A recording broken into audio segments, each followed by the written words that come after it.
Welcome to बिंदास with math. मैं अंबर अली। आज आपको क्लास 10th का चैप्टर नंबर 4 क्वाड्रेटिक इक्वेशंस के कुछ क्वेश्चंस और कुछ इंपॉर्टेंट टॉपिक्स इंट्रोडक्शंस करवाऊंगा। और इसके अंदर हम एनसीईआरटी नहीं करेंगे, फुल्ली ये सपोर्ट मटेरियल ऑलमोस्ट पूरे क्वेश्चंस होंगे। इस वीडियो को एंड तक देखें, कोई स्किप नहीं करना। अगर स्किप कर दिए तो आपको समझ में नहीं आएगा, ठीक है। और जिसने इस चैनल को सब्सक्राइब नहीं किया है वो सब्सक्राइब कर दे और बेल आइकन को प्रेस कर दे कि मेरा जो भी वीडियो मैं अपलोड करूं उसका नोटिफिकेशन आपके पास पहुंचे सबसे पहले। चलो अब हम क्वाड्रेटिक इक्वेशंस के इंट्रोडक्शंस पे जाते हैं। इंट्रोडक्शंस, ठीक है। Introductions quadratic equations. Quadratic equations, आपने क्वाड्रेटिक इक्वेशंस आपने चैप्टर नंबर 2 के अंदर ऑलरेडी पढ़ चुके हो। पॉलिनोमियल्स है ना, उसके अंदर ये पॉलिनोमियल्स का ही पार्ट होता है क्वाड्रेटिक इक्वेशंस, है ना, पढ़ चुके हो। क्वाड्रेटिक इक्वेशंस क्या होते हैं?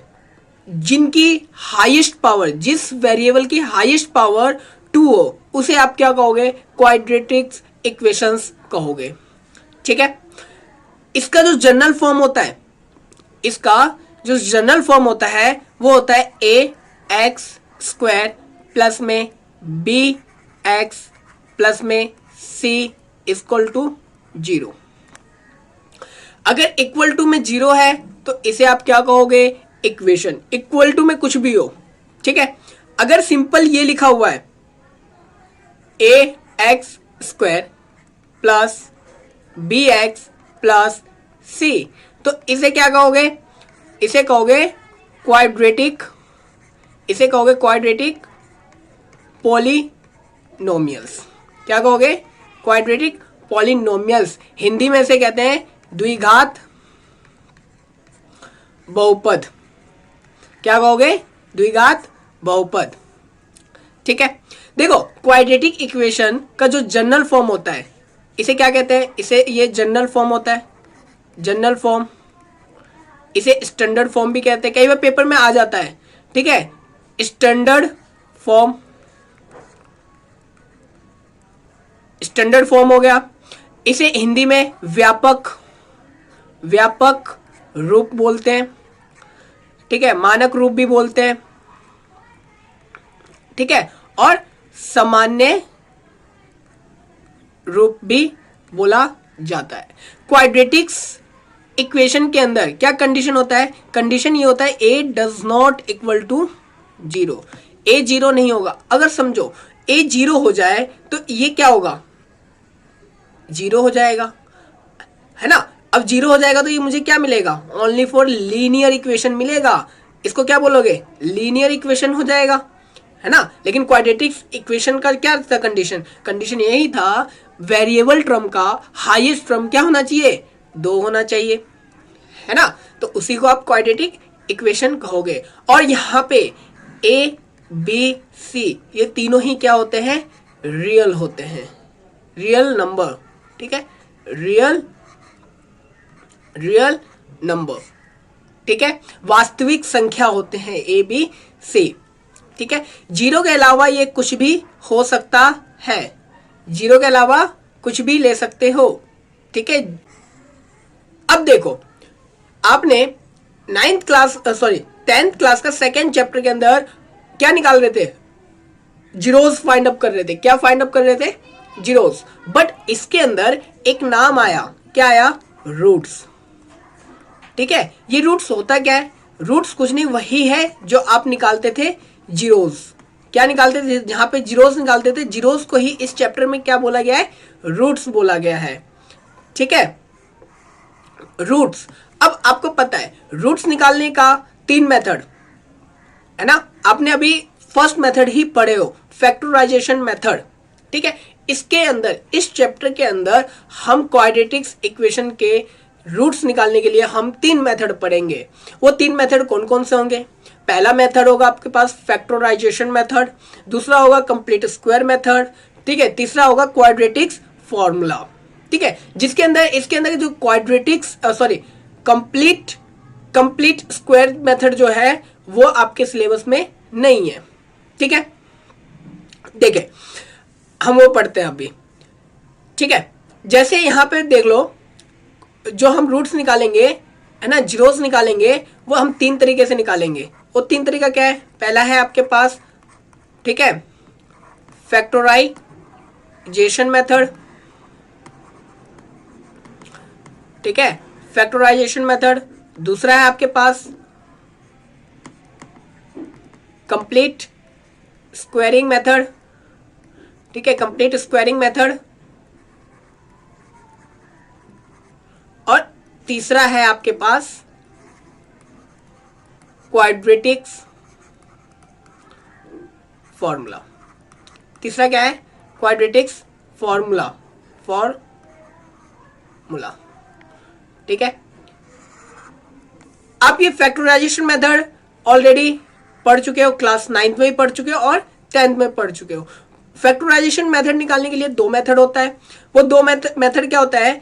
ये पहला तो होता है यूजिंग आइडेंटिटीज। अब इसको आइडेंटिटीज यूज करके कर सकते हो, ठीक है, आइडेंटिटीज, ठीक है। जैसे आइडेंटिटीज क्या होते हैं? जैसे आप देखे होंगे a का स्क्वायर प्लस b का स्क्वायर, ठीक है, प्लस 2ab, ये हो गया, ये आइडेंटिटीज है। a प्लस बी का होल स्क्वायर है ना, a माइनस बी का होल स्क्वायर, ये क्या है? ये आइडेंटिटीज है। इसका यूज करके आप क्या कर निकालते थे? फैक्टराइजेशन मेथड से आप इसका फैक्टर निकाल देते। किसका? क्वाड्रेटिक्स इक्वेशंस के, ठीक है। दूसरा मेथड क्या है? Using identities. और एक होता है आपके पास स्प्लिटिंग, ठीक है, स्प्लिटिंग द मिडल टर्म, ठीक है, स्प्लिटिंग द मिडल टर्म को स्प्लिट करके आप फाइंड अप करते थे फैक्टराइजेशन मेथड, ठीक है। और ये जो क्वाड्रेटिक्स देखो, कंप्लीट स्क्वायरिंग मेथड में क्या होता है? जैसे मान लो ये है ना आपके पास a x का square plus b x plus c, है ना, ये है इक्वल टू, मैं 0 ले लेता हूं।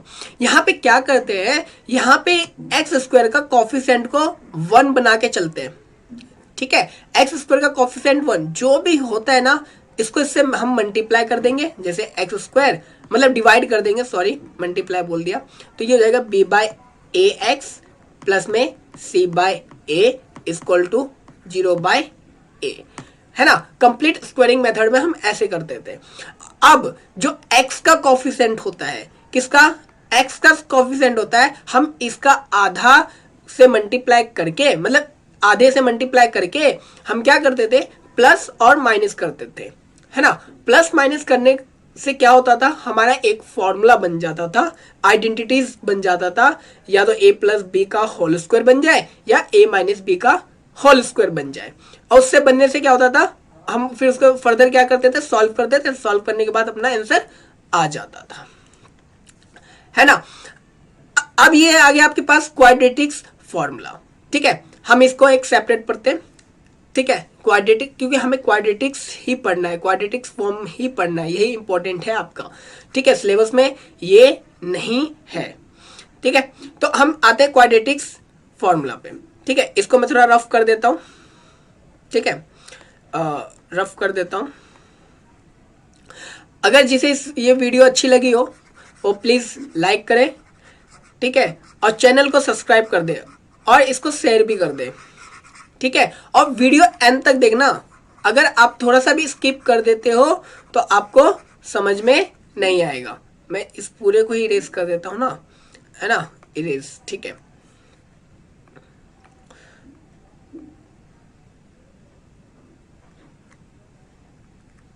देखो, क्वाड्रेटिक इक्वेशन, ठीक है, क्वाड्रेटिक इक्वेशंस।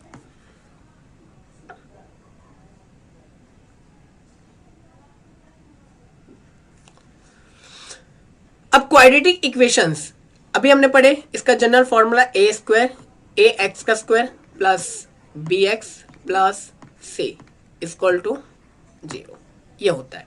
हमने ये भी कंडीशन पढ़े, a does not equal to 0, ठीक है। अब इसका जो रूट आता है ना यहाँ पे, इसका रूट देखो, क्वाड्रेटिक इक्वेशन से हमें ये बहुत जल्दी पता चल जाता है कि इसका रूट पॉसिबल है या नहीं, ठीक है। ये पॉसिबल है या नहीं पता करने के लिए हम एक डी निकालते हैं। क्या निकालते हैं? डी निकालते हैं। हमें डी क्या बताएगा? ये नेचर बताता है रूट्स का। क्या बताएगा? नेचर बताएगा। क्या ये दोनों रूट्स जो है वो बराबर है? क्या ये दोनों रूट्स अलग अलग है? क्या इनके जो रूट्स है पॉसिबल ही नहीं है? ये कौन बताएगा अपने को? डी बताएगा, ठीक है। ये इंपॉर्टेंट है बच्चों, ये इंपॉर्टेंट है, याद रखना, बिल्कुल ध्यान से देखना। इस टॉपिक्स पे क्वेश्चन आता है और आएगा, ठीक है। देखो डी निकालते हैं। डी होता क्या है? डी होता है डिस्क्रिमिनेंट।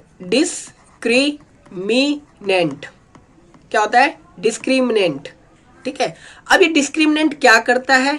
डिस्क्रिमिनेंट डिटरमाइन करता है, ठीक है। क्या करता है? डिटरमाइन करता है कि इसका रूट्स पॉसिबल है या नहीं। रूट्स क्या है? पॉसिबल है या नहीं, ठीक है। अब यहां पे ध्यान देना, डिस्क्रिमिनेंट का जो फॉर्मूला होता है वो होता है बी स्क्वायर माइनस 4ac, ठीक है। डिस्क्रिमिनेंट का फॉर्मूला क्या लिख दिया? B square minus 4ac। अब ये एबीसी कहां से पता चलेगा? ये अपने को जो भी क्वाड्रेटिक इक्वेशन गिवन होगा ना, जो भी अपने पास क्वाड्रेटिक इक्वेशन गिवन होगा, कहां चला गया ये? ये रहा। ये जो भी क्वाड्रेटिक इक्वेशन गिवन होगा, यहां से अपने को ए मिलेगा, बी मिलेगा एंड सी मिलेगा। अगर डिस्क्रिमिनेंट की वैल्यू ठीक है इक्वल टू 0 है, मतलब 0 के बराबर वैल्यू पुटअप करते ही 0 आ जाता है, तो याद रखना इसके जो रूट्स होंगे वो क्या होंगे? रियल होंगे। क्या होंगे? रियल तो होंगे, और रूट्स जो है वो इक्वल भी होंगे। क्या होंगे? इक्वल भी होंगे। अगर d इक्वल टू 0 आ जाए, देखना क्वेश्चन के अंदर बोलेगा इसका रूट्स इक्वल है तो इसकी वैल्यू निकालिए, ठीक है। आएगा तो आएगा। पहला कंडीशन, क्या d इक्वल टू 0 हो जाएगा तो क्या होगा? रूट्स आएंगे, रियल आएंगे, और कैसा आएगा? नेचर में उसका नेचर क्या होगा? इक्वल होगा, ठीक है। क्लियर है? अब मान लो d की वैल्यू 0 से बड़ी आ जाए, फिर क्या होगा? देखो पॉसिबल तो होता है, पॉसिबिलिटी तो होगी ना, या तो छोटा आएगा या बड़ा आएगा या 0। देखो 0 है, अगर 0 आ रहा है यहाँ पे तो या तो ये छोटा आएगा या बड़ा आएगा। 3 पॉसिबिलिटी हो जाती है, 1 2 3। हम इन तीनों पे चेक करेंगे ना, तीनों पे पॉसिबिलिटी होती है तो तीनों पे हम चेक करेंगे। अगर मान लो d की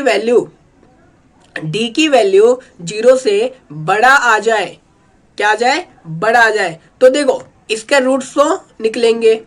रूट्स क्या होंगे? आएंगे रूट्स। कैसे आएंगे रूट्स? रियल होंगे, ठीक है। बट क्या होंगे? ये अलग होंगे, अलग अलग, ठीक है। अनइक्वल होंगे, या इसे बोल सकते हो डिस्टिंक्ट होंगे। क्या बोल सकते हो? डिस्टिंक्ट बोल सकते हो। उनके जो रूट्स होंगे वो क्या होंगे? डिस्टिंक्ट होंगे, ठीक है। अब देखो तीसरा कंडीशन, ये तो दूसरा कंडीशन था। तीसरा कंडीशन देखो, तीसरा कंडीशन क्या है? तीसरा कंडीशन, अगर मान लो d जो है 0 से छोटा आ जाए, अगर 0 से छोटा आ जाएगा d, तो ये क्या होगा? नॉट पॉसिबल होगा। नॉट पॉसिबल मतलब रूट्स इसके आएंगे ही नहीं, ठीक है। नो रूट्स पॉसिबल है ही नहीं। क्यों नहीं है? अब देखो अगर d नेगेटिव चला गया तो आपको पता है, अभी मैं बताऊंगा, पहले हम क्या करेंगे? डिस्क्रिमिनेंट निकालना सीखते हैं, अभी बताएंगे ये पॉसिबल क्यों नहीं है, है ना। देखो एक होता है आपके पास, इसका जो निकालने का फॉर्मूला होता है, रूट्स निकालने का फॉर्मूला होता है, पहले आप क्या करोगे, डिस्क्रिमिनेंट पता करोगे। अगर डिस्क्रिमिनेंट पॉसिबल है तभी ये फॉर्मूला आप अप्लाई करोगे। ये फॉर्मूला कौन सा है, देखो मैं बताता हूं आपको। ये कहाँ भाग जाता है भाई, ये चाहिए रहा। मैं इंक चेंज कर लेता हूँ, ठीक है। ये इंक मेरे को थोड़ा दिखता नहीं है, इंक इंक इंक मैं ये ब्लैक कर लूँ, ब्लैक, हाँ ब्लैक पता चलेगा ना, वाइट पे ब्लैक शूट करता है। देखो, अब देखो यहाँ पे क्वाड्रेटिक्स इक्वेशंस के अंदर जो भी जनरल फॉर्मूला होगा, पहले आप डिस्क्रिमिनेंट निकालोगे। डिस्क्रिमिनेंट निकालने से क्या होगा, हमें पता चलेगा इसका रूट पॉसिबल है कि नहीं। अगर रूट्स पॉसिबल है तो फर्दर हम क्या, क्वाड्रेटिक्स फॉर्मूला अप्लाई करेंगे, ठीक है। क्या करेंगे, क्वाड्रेटिक्स फॉर्मूला। अब क्वाड्रेटिक्स फॉर्मूला क्या होता है, देखें, ये होता है आपके पास x equal to b square plus minus under root b square minus 4ac upon में 2a। इसे बोला जाता है क्वाड्रेटिक फॉर्मूला, ठीक है। अब याद रखना एक चीज और, ये जो क्वाड्रेटिक्स फॉर्मूला किसके द्वारा किसने दिया था, ये दिया था श्रीधर आचार्य जी ने दिया था। श्रीधर आचार्य जी ने दिया था, ठीक है। ये फॉर्मूला किसके द्वारा निर्मित है, श्रीधर आचार्य, क्वाड्रेटिक्स फॉर्मूला। कई बार इसको श्रीधर आचार्य फॉर्मूला भी कह दिया जाता है, ठीक है। क्वाड्रेटिक्स फॉर्मूला, यहां से क्या होता है, जैसे आपने डिस्क्रिमिनेंट निकाले ना, d इक्वल टू 0। अगर यहाँ पे मैं 0 लगा देता हूं तो ये पॉसिबल है, क्योंकि रूट 0 क्या होता है, 0 क्या होता है, 0 मिलता है। अगर बड़ा होगा तो कुछ तो मेरे को मिलेगा। अगर मान लो रूट 2 है तो मेरे को 1.4 समथिंग 14 मिलेगा, है ना। अगर नेगेटिव में होगा, क्योंकि d क्या है, छोटा है, तो ये नेगेटिव में हो गया, तो नेगेटिव में रूट क्या होता है, ये इमेजिनरी हो जाता है, इमेजिनरी पार्ट हो जाता है ना, इमेजिनरी पार्ट होता है, पॉसिबल नहीं होता ये, ठीक है। ये पॉसिबल नहीं होता कि अंडर रूट में आप माइनस लगा दो, ठीक है। अगर ये वीडियो अच्छी लगी हो तो लाइक करना एंड सब्सक्राइब करना एंड शेयर करना ना भूलना, और बेल आइकन को जरूर प्रेस कर लेना कि अगली वीडियो जब मेरी आए तो आपको आपके पास सबसे पहले मेरा नोटिफिकेशन पहुंचे, ठीक है।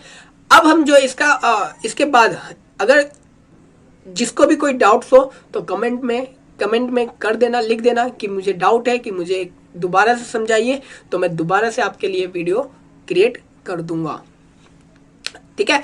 अब देखो, अब हम सपोर्ट के क्वेश्चंस करेंगे इस टॉपिक से, ठीक है। आप एनसीईआरटी के क्वेश्चंस कर लेना, ठीक है। एनसीईआरटी के भी क्वेश्चन करना मस्ट है, ठीक है, क्योंकि पेपर में वहीं से आएगा, तो सपोर्ट में से भी आएगा, सपोर्ट को भी करना मस्ट है, ठीक है। हम मिलते हैं नेक्स्ट वीडियो में।